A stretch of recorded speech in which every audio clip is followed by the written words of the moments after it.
Një ngjarje e rëndë ka tronditur qytetin Leipzig në lindjet e Gjermanisë, ku një automjet ka hyrë në një zonë të mbushur me këmbësor, duke shkaktuar viktima dhe të plagosur.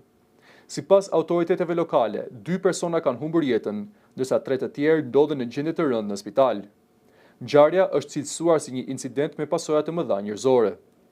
Policia ka arrestuar drejtuesin e mjetit, një 33 vjeçar me shtetësi gjermane, i cili, sipas raportimeve fillestare, mund të ketë pasur probleme të shëndetit mendor.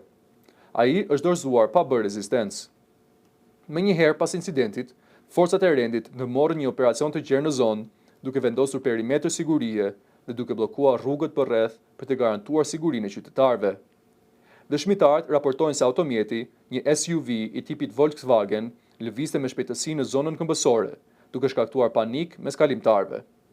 Autoritetet kanë theksuar se aktualisht nuk ka rrezik të mëtejshëm për publikun, ndërsa hetimet po vijojnë për të sqaruar motivet dhe rrethanat e plota të ngjarjes.